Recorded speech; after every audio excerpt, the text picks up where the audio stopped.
Fala pessoas, tudo bem? Vamos lá, né? Então, hoje sem imagem, então vamos dar continuidade na nossa discussão em genética, com foco ainda nas questões que envolvem a genética do sangue, tá? Bom, na aula anterior, quando a gente estava falando sobre polialelia, nós discutimos o sistema BO, que é um sistema polialélico, né? Tem o alelo A, alelo B e alelo O.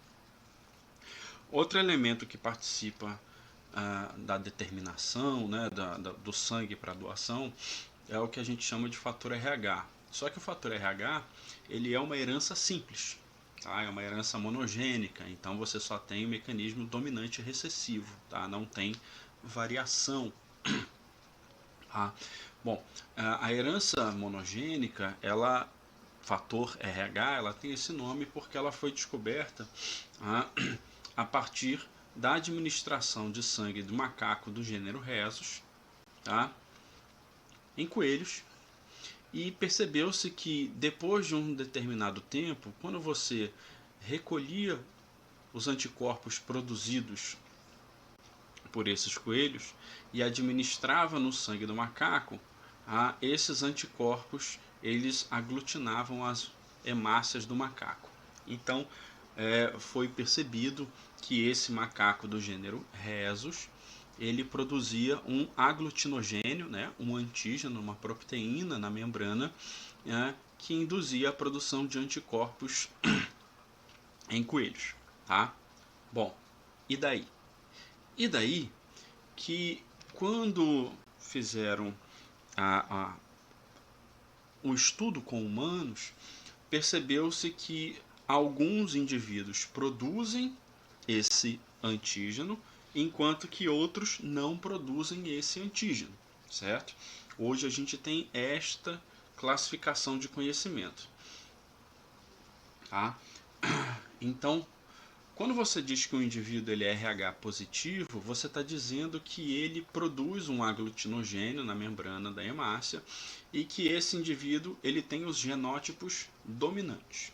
Tá? Se você usa a letra R, ou se você usa a letra D, ou se você usa qualquer outra letra, tanto faz. Tá? Então os indivíduos genotípicos Rzão, Rzão ou Rzão, Rzinho são dominantes, então eles são fator RH positivo. Os indivíduos fator RH negativo vão ser aqueles que apresentam um genótipo recessivo.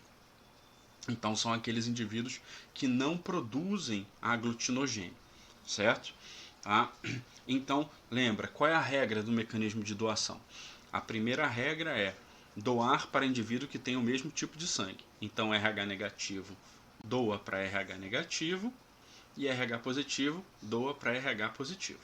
Ponto. Tá. E a doação entre indivíduos com tipos diferentes? Aí entra naquela segunda regra.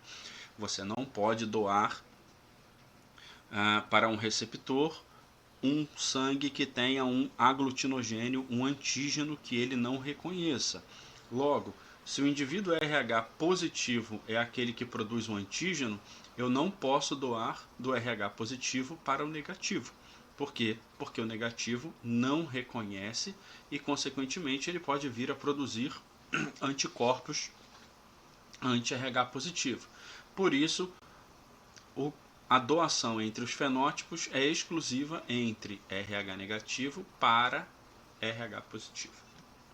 Bom, e isso de sistema de doação entre os fatores RH, ele é tão importante que é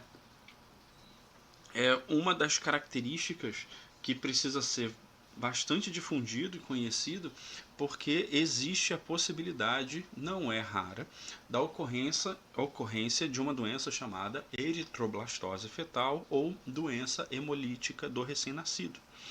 Essa doença ela acontece quando existe uma incompatibilidade no fator RH entre a mãe e o embrião feto, certo? Isso acontece por quê? Isso acontece porque se a mãe ela for RH negativo, se ela tiver em contato com sangue RH positivo, existe a possibilidade dela produzir anticorpos. Se ela produzir anticorpos anti-RH positivo e ela tiver uma gestação com um feto RH positivo, essa criança vai sofrer as consequências desse contato prévio da mãe. Então vamos lá, tá? Então, por que isso é importante? Porque dependendo da quantidade de anticorpos produzidos pela mãe, isso pode comprometer. Em geral, as pessoas só cometem, isso provoca anemia, porque as hemácias da criança vão ser atacadas, tá? Isso vai provocar um pouco de atraso no desenvolvimento, né? Mas dependendo da quantidade de anticorpos que essa mãe tem produzido, isso pode provocar sérias lesões no desenvolvimento da criança e em alguns casos pode provocar óbito, tá? Embora seja mais raro. Então, qual é a condição para que isso aconteça? A primeira condição é que a mãe ela tem que ser sangue RH negativo, certo? Lembra, o RH negativo, forma recessiva, é aquela forma que não produz o aglutinogênio, tá? Mas essa mãe, ela precisa ter sido sensibilizada, entrado em contato com sangue RH positivo, que é o sangue com o antígeno. Para isso acontecer, em geral, ou essa mãe sofreu uma transfusão de sangue inadequada, recebeu um sangue com RH positivo quando ela não deveria acontecer, isso é bem difícil de acontecer atualmente, os hemocentros são bem controlados, e o que é mais comum é essa mãe ter tido uma primeira gestação RH positivo. O primeiro filho RH positivo não tem nenhum problema, certo? Por quê? Porque você lembra que no ambiente placentário, o sangue do embrião feto, ele não entra em contato direto com o sangue materno, certo? Quando que esse sangue do embrião feto entra em contato com o sangue materno? Na hora do parto, certo? Com corte do cordão umbilical, tá? Então você tem o extravasamento do sangue do embrião feto para a mãe. Se o embrião feto, agora recém-nascido, for RH positivo e essa mãe for RH negativo, essa mãe vai, nas próximas semanas, começar a produzir anticorpos anti-RH positivo. Essa primeira criança que nasceu aqui, ela não vai ter problema nenhum. Mas, se essa mãe tiver um próximo filho, RH positivo, na próxima gestação, isso vai ser problemático, tá? O terceiro elemento de condição para que ocorra a eritroblastose fetal é o pai, certo? O pai tem que ser RH positivo. Por quê? Porque a mãe, como ela é recessiva, ela só vai doar alelo recessivo. Se o pai for RH positivo, tá? E ele doar o alelo dominante, a criança, o próximo embrião feto, nessa gestação seguinte, vai ser RH positivo, certo? Isso? E aí, durante essa gestação, o embrião feto ele vai entrar em contato com os anticorpos anti-RH positivo e isso vai comprometer o seu desenvolvimento dependendo da quantidade de anticorpos produzidos.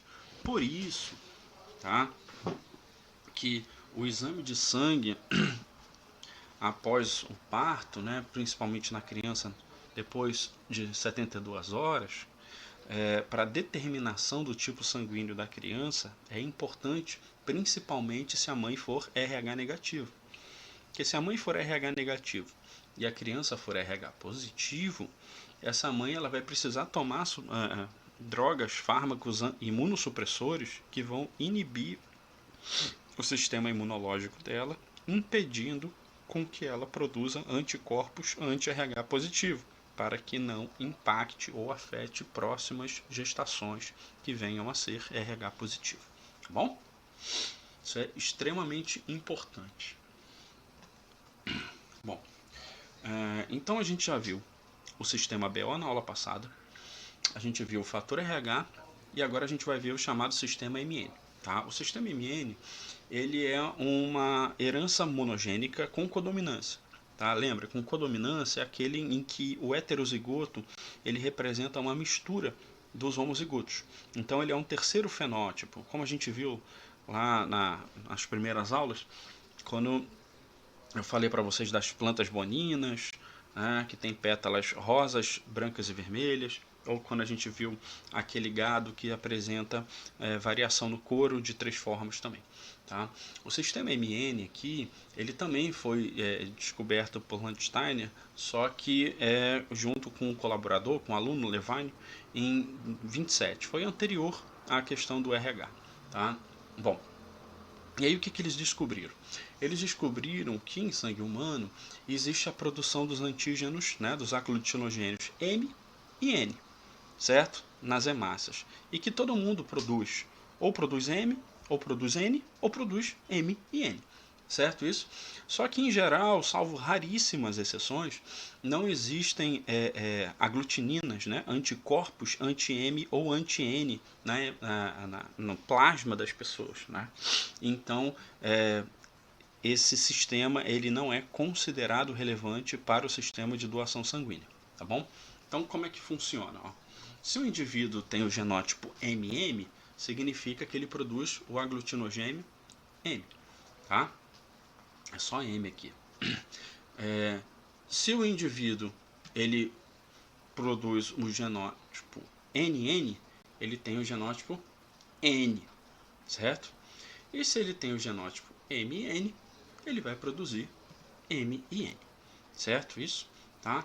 Então o sistema é muito simples. Você vai ter indivíduos que têm o aglutinogênio M só, o indivíduo que tem o aglutinogênio N só, ou os indivíduos que produzem tanto M quanto N, tá? E a doação aqui é livre, não existe impedimento, tá? Não há comprometimento no sistema de doação para a produção de anticorpos que venham a gerar algum tipo de prejuízo, tá? Esse sistema ele é bem mais simples. Bom, mas tirando o sistema MN, o ideal é que todas as pessoas conheçam o seu tipo sanguíneo, tá? Com relação ao sistema BO e ao fator RH, para que, em casos de necessidade, extrema urgência, possam contribuir com doações ou principalmente quando for necessário para a recepção de uma transfusão. Tá? Então vamos lembrar. Primeiro, é preferível que o receptor, aquele que vai receber o sangue, receba o sangue igual ao seu, certo? Que apresente o mesmo tipo sanguíneo que o seu, para que você não gaste, entre aspas, todas as bolsas de um determinado tipo específico, como as formas O. Tá? E segundo, o receptor que vai receber um sangue diferente do seu, ele não deve receber um sangue que tenha um antígeno que ele não reconheça. Se tem um antígeno que ele não reconhece, existe a possibilidade dele produzir anticorpos. E isso não é legal. Tá? Então, dos 8 tipos sanguíneos que a gente tem, a primeira regra é cada um entrega para cada um. Certo? Agora vamos fazer as anotações. Olha, o indivíduo que tem o sangue tipo O negativo, tá? Ele não tem um antígeno A, não tem um antígeno B e não tem um antígeno RH positivo. Logo, ele pode doar sangue para todo mundo. Ele é o que a gente considera como sendo o doador universal. E eu apanhando aqui da nossa caneta. Certo? Então, ó, ele distribui para todo mundo. Por isso que a regra 1 ela é importante. Porque se você distribuir sangue O negativo à revelia, o sujeito O negativo, ele distribui sangue, ele pode doar para todo mundo, mas ele só recebe dele mesmo, porque ele é o único que não tem nenhum antígeno. Todos os outros sangues têm algum tipo de antígeno que pode prejudicar na doação para ele. Ó, lembra, a regra que a gente viu agora há pouco. O indivíduo que é sangue positivo tem antígeno. Então, se o sangue é positivo, só pode doar para quem tem o antígeno que ele tem. Então, olha, o O não tem nem A nem B de antígeno, mas é positivo. Então, eu não posso doar para nenhum negativo. Então, logo, eu posso doar para o A positivo, eu posso doar para o B positivo, e eu posso doar para o AB positivo e para o B positivo. Certo? Então resolvemos os Os aqui, ó, tá? Vamos para os indivíduos A. A negativo. A não pode doar para O, certo isso? A negativo tem um antígeno A, certo isso? Então A negativo pode doar para o A positivo, certo isso? A não pode doar para B, né? Porque B não reconhece A, mas A pode doar para AB, beleza. E como ele é negativo, negativo doa para positivo, beleza. A positivo, aqui tem dois antígenos, tem o A, que eu não posso doar para O, nem posso doar para B. E tem o positivo, que não pode doar para negativo. Logo, o sujeito A positivo pode doar para o AB positivo, certo? Tá? Mas não pode doar para o AB negativo, nem para o A negativo. Vamos para o outro lado. B negativo. B tem B. Se tem um antígeno B, pode doar para o B positivo. Beleza.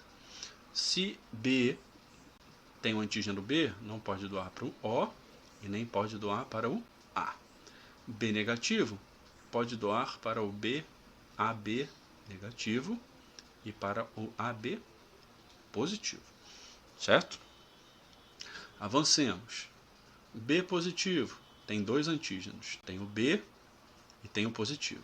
Positivo não doa para negativo, B não doa para O e nem para A. Então esse cara aqui, ó, pode doar aqui, beleza. Vamos lá, avança.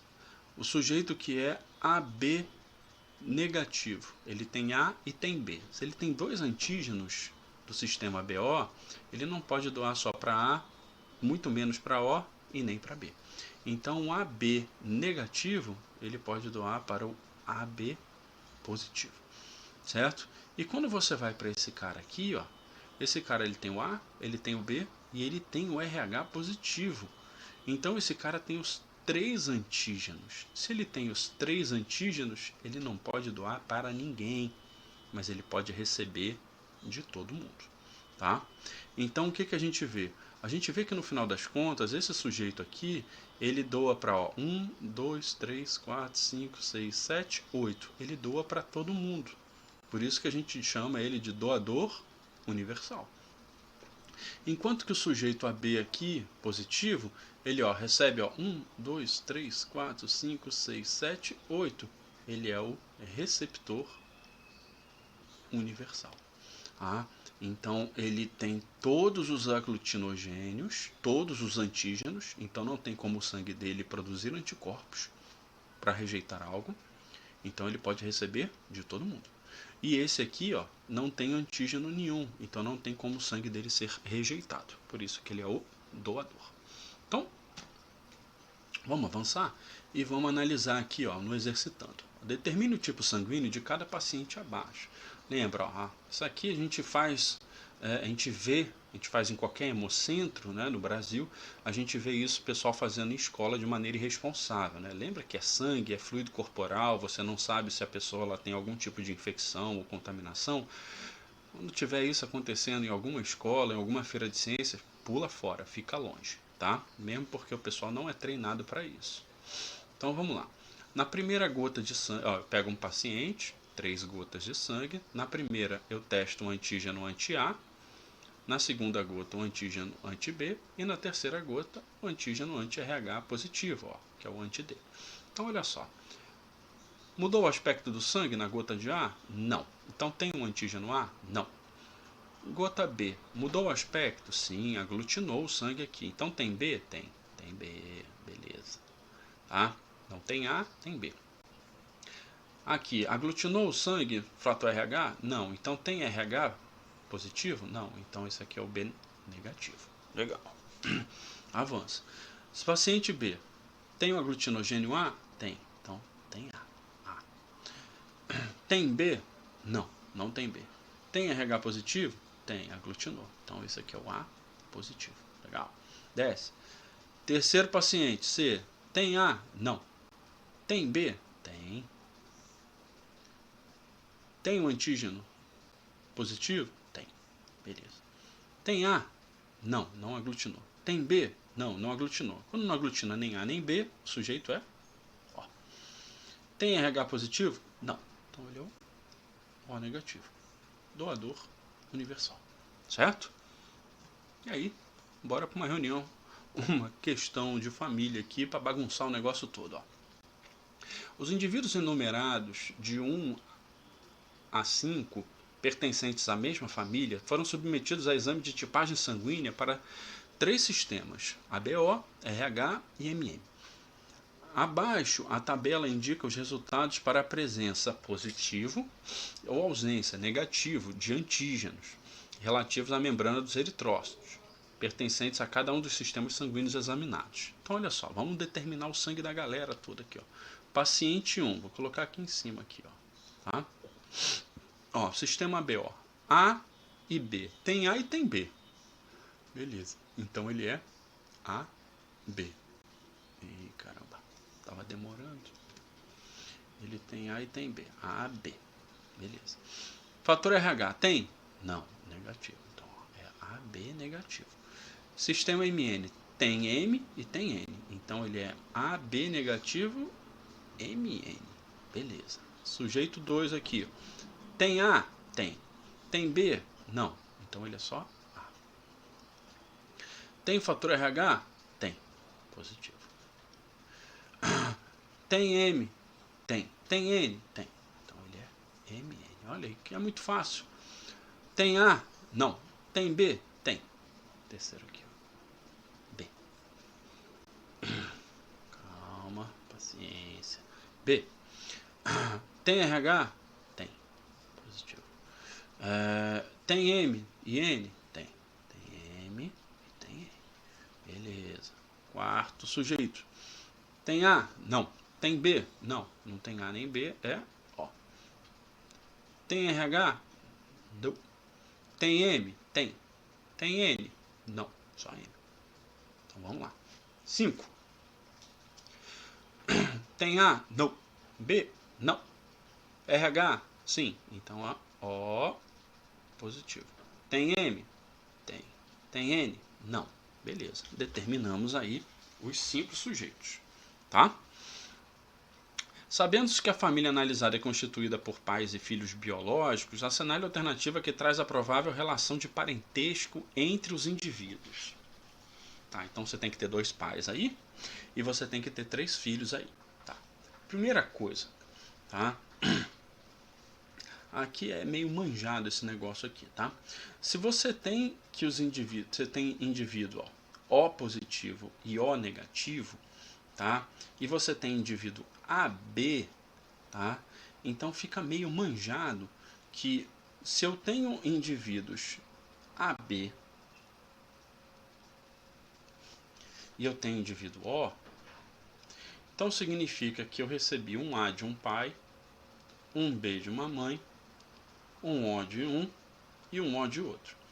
Por quê? Porque isso aqui permite com que a gente conclua que eu tenha indivíduos que sejam filhos A, B, AB e O, tá? Se eu tenho indivíduos que têm RH negativo e RH positivo, tá? Se eu tenho que o indivíduo ele é heterozigoto, então significa que eu posso gerar filhos RH positivo e filhos RH negativo, tá? E se eu tenho indivíduos que são MN, eu posso gerar tanto indivíduos M quanto N quanto MN. Ou seja, pais que são heterozigotos o negócio todo, que tem possibilidade de ter o genótipo heterozigoto, eles podem ter filho de tudo quanto é jeito. Então, os indivíduos 1 e 2, eles representam para a gente... 1 e 2 não, desculpa. Os indivíduos 2 e 3, eles representam os pais, enquanto que o 1, o 4 e o 5 representam os filhos. Tá bom?